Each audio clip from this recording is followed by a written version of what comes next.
So again, welcome everyone to the Learning Management System presentation that we're doing today. This is across the state of Nebraska for everyone to learn and hopefully, again, like Jay mentioned, to utilize with the state.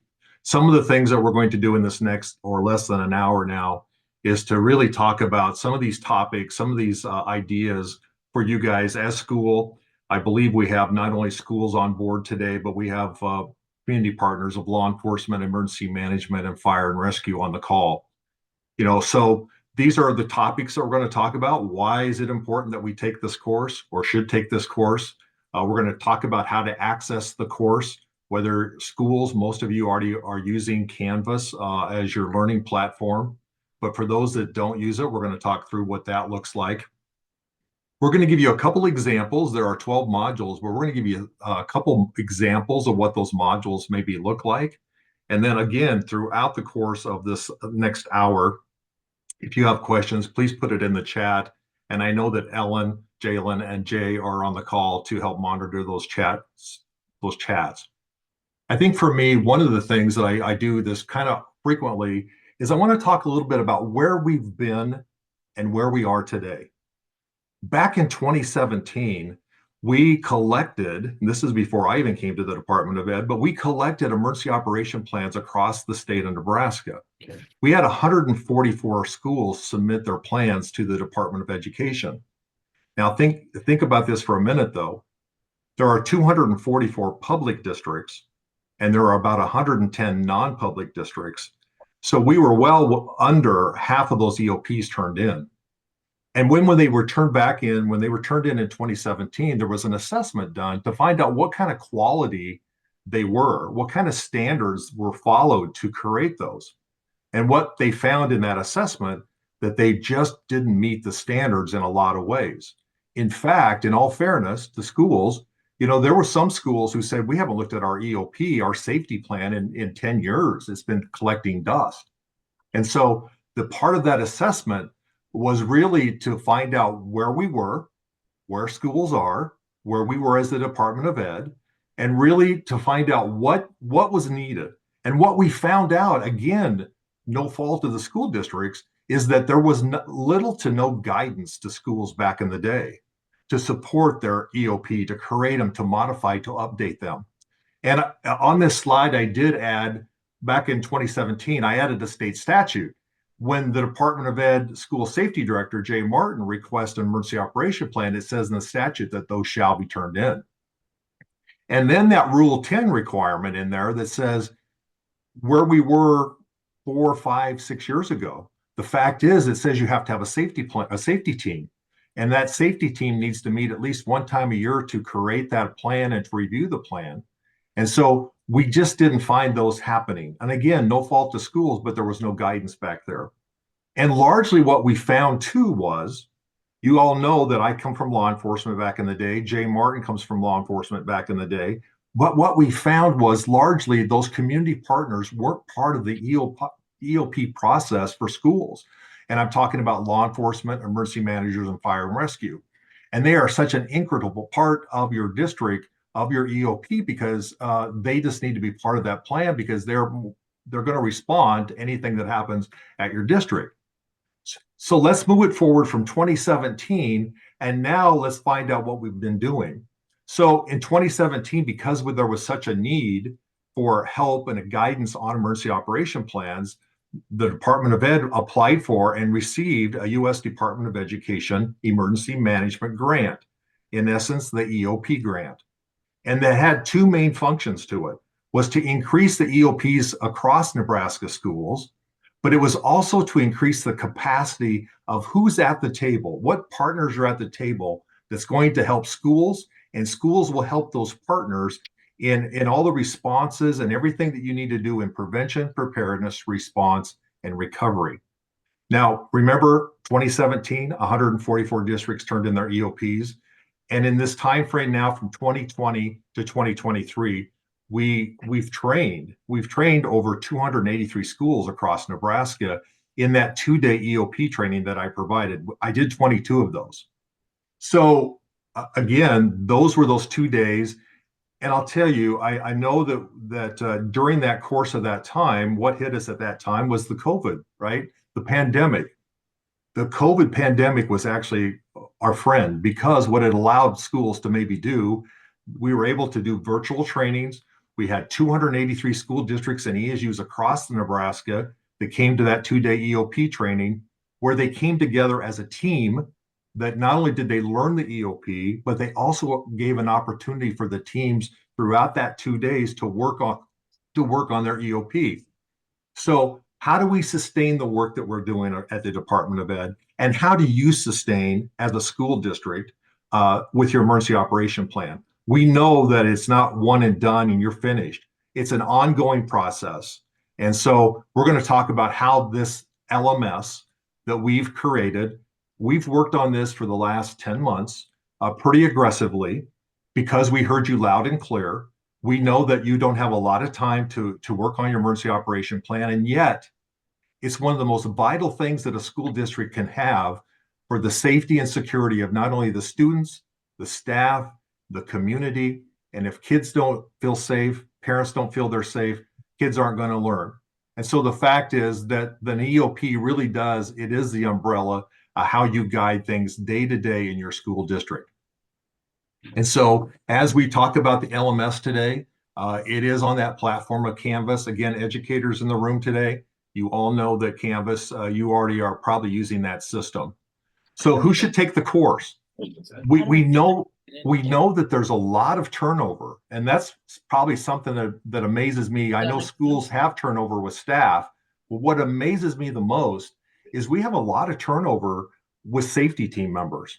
And so even if you're a veteran safety team member here on the call today, or new members that are coming on board, how do we easily make them come on board, get that knowledge base to be able to create that team, to be able to work on that emergency operation on a consistent basis? So LMS really has been created for those veteran safety team members, but people who are coming on board. Even though the LMS that we're going to talk about, you can do it on an individual basis. Like always, guys, you guys have heard me say this many times. When you create your emergency operation plan as a team, it does provide you some liability protection because you've created it as a team. And that's what we really recommend for the LMS, that try to do the LMS as we talk about it today. Try to do it as a team. But if that's not possible, again, you can take the LMS as an individual, as an individual through the process. And then why should you take the course? I'm busy, and we hear that frequently, and we do understand, we do feel for that. But I also tell you that as the Department of Education School Safety, we hear on a daily and a weekly basis of all the close calls, all the things that happen in our Nebraska schools. The old saying that nothing ever happens here is not true in Nebraska schools. And so we want to make sure that we give you all the tools that you need to create your plan, to be knowledgeable about the plan, and to be able to, again, keep you safe as well. To be able to even craft an EOP, even today, guys, even today and even last week, I was on the calls with several schools across Nebraska. Even after doing this work for 5+ years, we still have schools that are just now starting their emergency operation plans and they don't know where to start. And so by doing this LMS, we really put a lot of thought into it, a lot of effort into it. And I just want to say this, and I know you guys hear this sometimes from people, but we really try to keep the idea of you, what you deal with, the challenges you deal with. So how can we make this very workable, friendly, so you guys can get into this and do what you need to do? We know that time is always an element, and so LMS can be accessed 24/7 whenever you have time. It's free, of course, as the slide says. One thing that we did this time around, we didn't before, we have now provided that EOP template. It's total access to it. Before we kind of monitored the template a little bit, but now you have free access to the template. Again, that template is so optional. You don't have to use it. But I will tell you, of the 283 districts that have come to my training, most of them are using the template. That template, we'll talk a little bit about what it is, but it is based on best practices. It's based on 6 federal agencies that put the initial template together. And ultimately, after the 12 modules, for the educators and even law enforcement and other people who need educational hours, credit hours, you're going to get 4 hours of professional credit. And again, school districts can determine whether they give you that credit, but most schools we've heard will do that. So you'll have that a motivation. It does provide that flexibility to take the course anytime, whenever your team comes together. And then once you complete the course, you will actually get a certificate of completion of the course, and that is valid for 2 years. And we'll be able, as a Department of Ed, if there's new best practices that come into place, things that we can alter the LMS down the road. It's one of those things that we're going to be consistently doing to make sure that we are right on target what we need to do for U.S. schools. It's really important that, or we ask that, or you find out and determine how frequently you go into the LMS. We know that when you take the LMS, there's 12 modules, and I'll get into that here in a minute. But let's talk about how what's that course look like.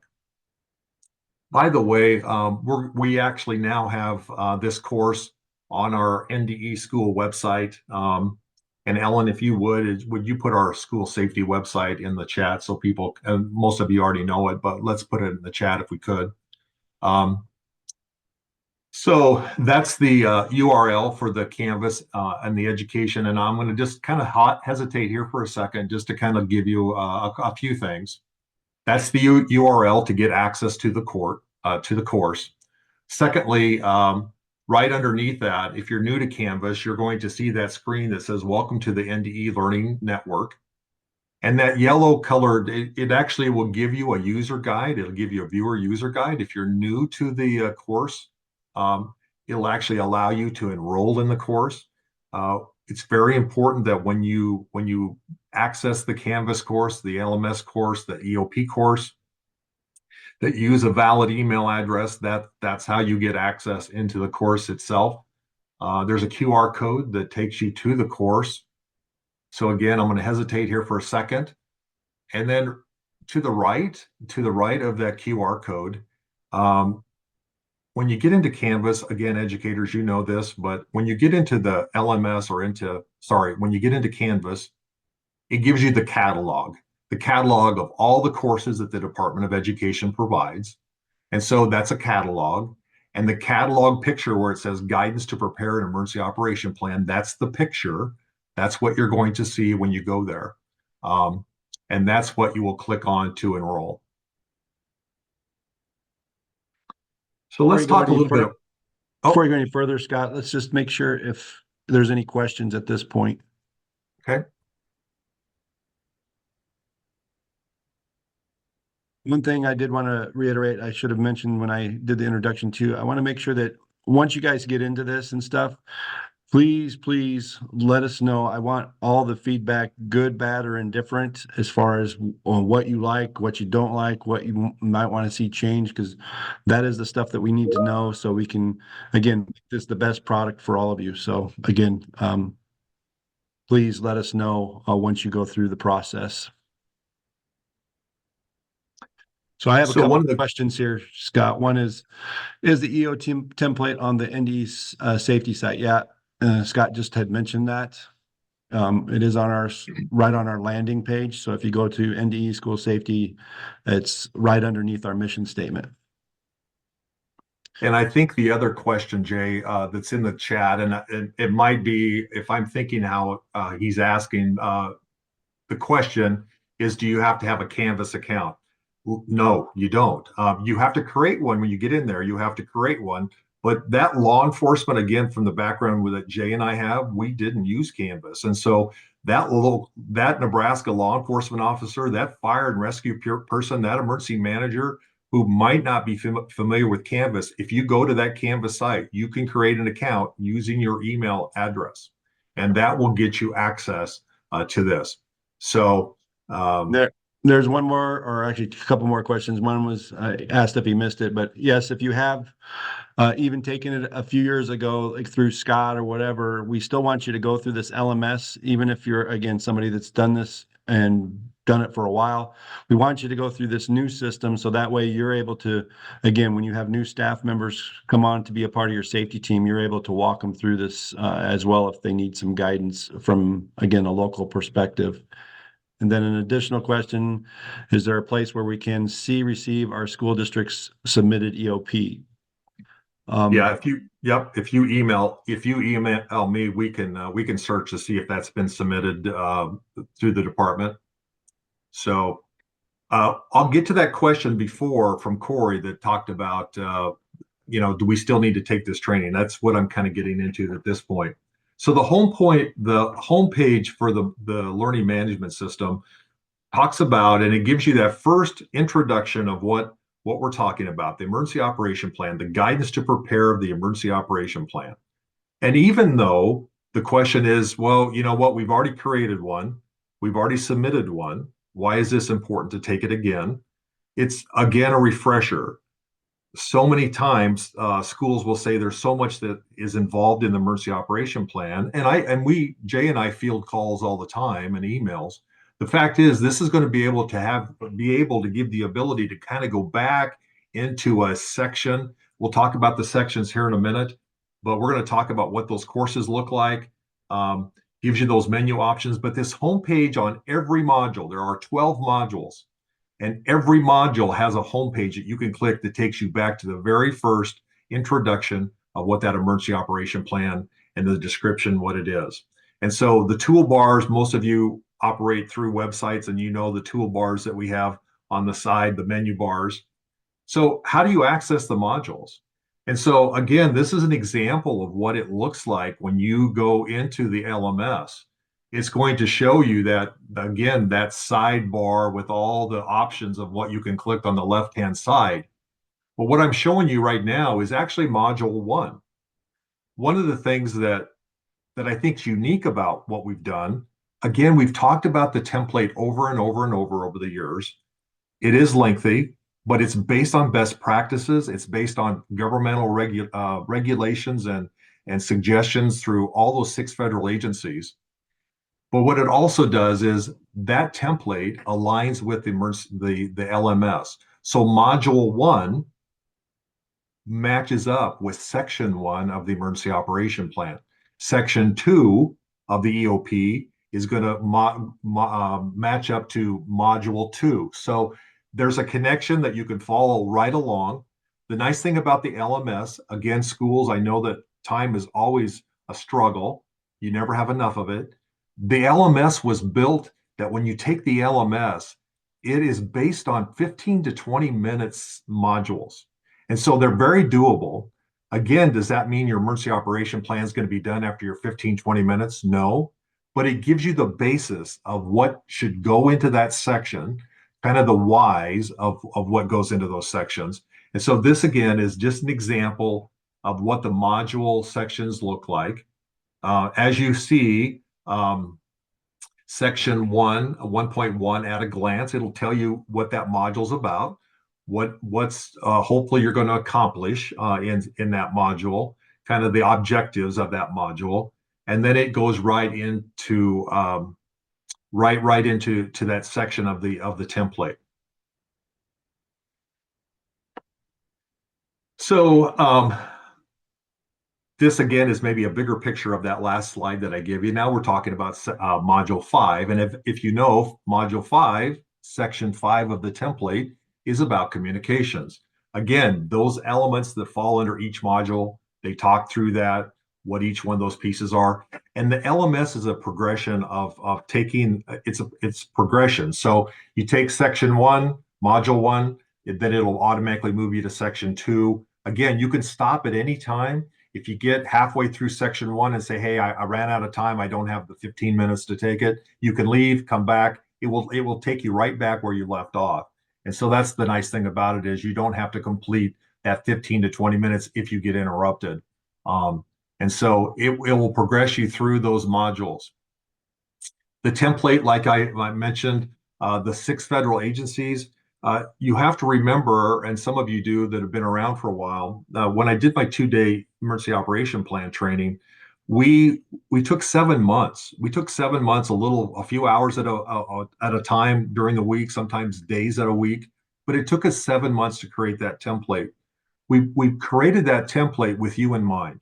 We wanted to try to, and I don't laugh at me because I think you're probably going to say, well, Scott, it's still a ton of work, and it is. But the fact is, when we put that template together, we thought about what would be the easiest, most fastest way a school can do that, but yet put thoughtful work into an EOP. And so that template that we offer up, it initially came from FEMA, but we had 6 federal agencies that had input from the research that we did and how we built that. And those 6 federal agencies are the U.S. Department of Education, the U.S. Department of Health and Human Services, Department of Homeland Security, FEMA, which is the Federal Emergency Management Agency, the U.S. Department of Justice, and the Federal Bureau of Investigations. It's probably the first time 6 federal agencies came together and agreed upon something. But those are all based on all the tragedies that we've had across America. And I also want to say to you, one of the things that people want to focus on so much, and we do need to focus on it, is school shootings, school intruders. But as many of you all know, there are 125 things, probably more than that now, 125 things that can happen to an American school. And we have had a lot of things happen in our Nebraska schools. And so that template hopefully will give you guidance, but this now you have full access to the template. If you're a school that does not have an EOP or wants to revisit what that template looks like, we've said over and over and over, it's one of those things that we don't want you to recreate the wheel. You guys have done a lot of great work at your school district. We don't want you to throw away what you have and go to the template. A lot of times what we find with schools that they can take their current information that they've worked on for years and input it into the template. And so that's definitely a resource for you. Giving you an idea what Module 3 looks like. Again, Module 3, Section 3 of the template, it's concept of operations. This all sections that we have in the template are important. This one I get visited a lot more with staff members at a school asking me, if we have something happen in our school, I don't know what to do. And so this section here, at the glance of this copy of what it looks like, this is what that Module 3 looks like under the tab. But it really will give not only just your safety team, if you had staff members that want to look at safety, want to be part of the safety team, some of these modules are important. Again, they would have to take all 12 of them before they can go back and revisit. And I'm going to talk a little bit about more what I just said. But Module 3, for example, that lower left-hand corner is an area that we've built some activities within the modules. Not every module has an activity, but for example, this one does. And so that one left-hand corner where it says responsibilities, you can click one of those icons in the modules. So whether you're a school administrator, it will give you suggestions. It'll give you ideas what that responsibility for that school administrator is. But it also has icons that if you're the bus driver, or if you're the para, or if you're the cafeteria person, or the secretary, or the teacher, it gives you some suggestions, and then you in turn can put those into your template as you see fit. Everything that we have on the LMS is transcripted or closed captioned. And also, as you complete those sessions, as you go through each module, it will check mark that you've completed that will move you on again in that progression through that module and then onwards to the next module.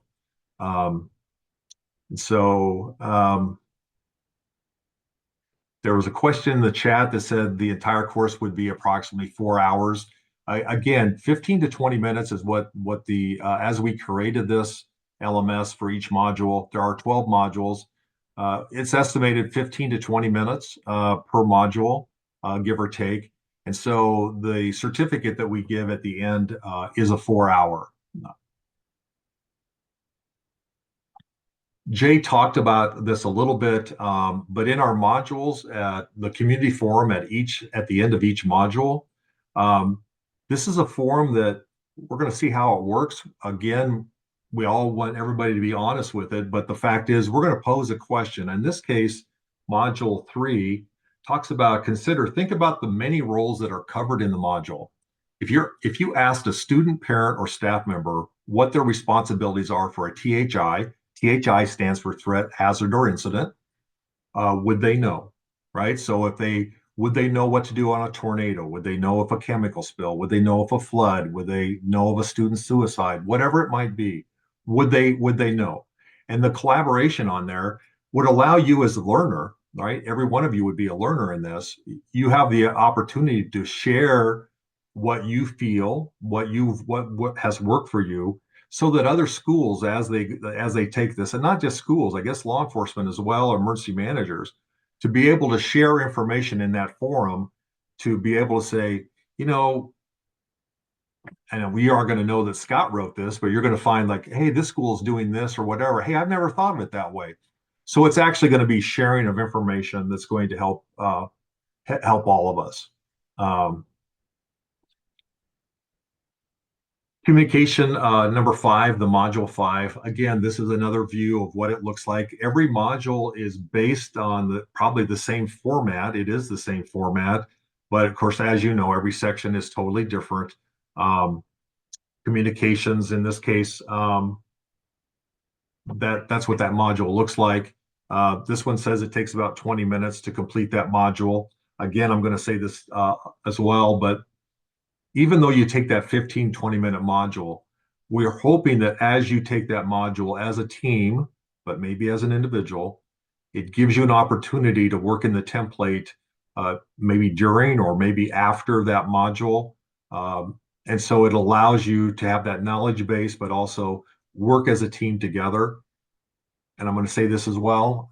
Sometimes, even today, even after 5 years of working on this grant, we still have schools that say, Scott, I have no idea where our EOP is. We've lost it in our system, our download.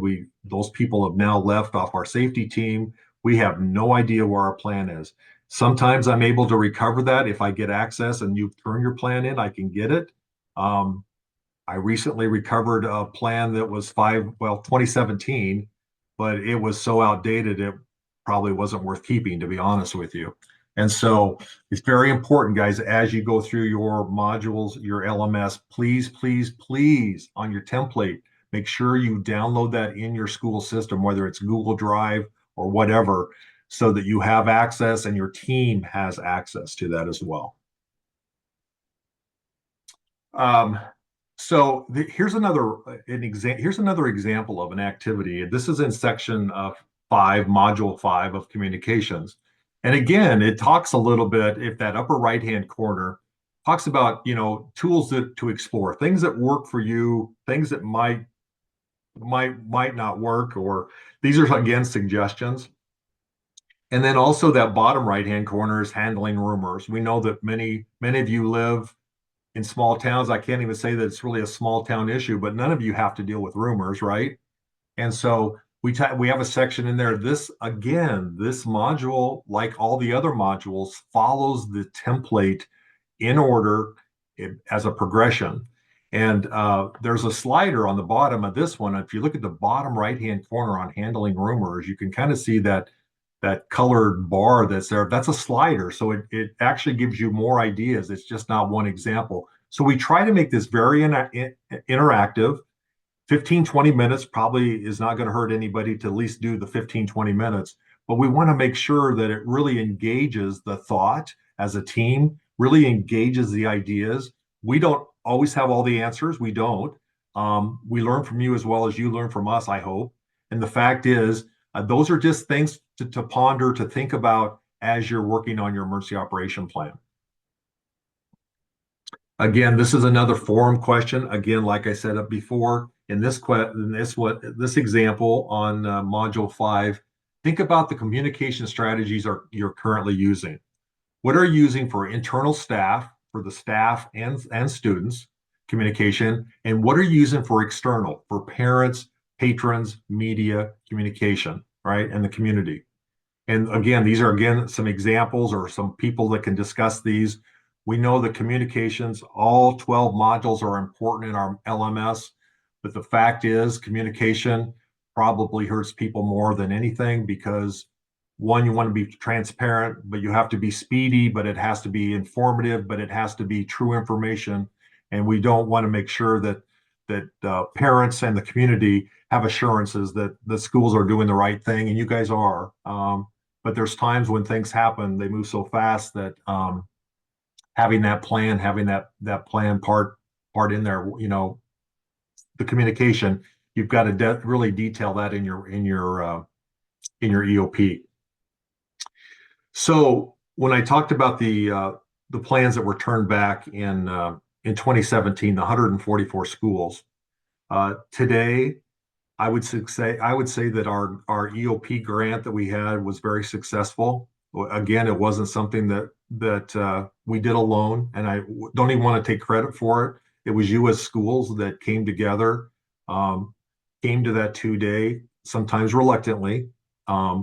But I said all along, you know, watch the process, do the process of the 2 days. It's going to take you time to create your EOP. You know, that template is 61 pages long. The template is 61 pages long. You add the appendices in there, which are the appendices, or in this case, probably you could call them almost cheat sheets, but there's 26 of them. And you're thinking, Scott, why so much? And yet it's for your protection. The EOP, the appendices, helps protect you, but gives you that roadmap to school safety every day. No one's going to have your EOP memorized, but I will tell you from 144 submitted plans in 2017 to now 268. You know, we have 354 schools in Nebraska. Some of the non-publics aren't required to even have a safety team or a safety plan.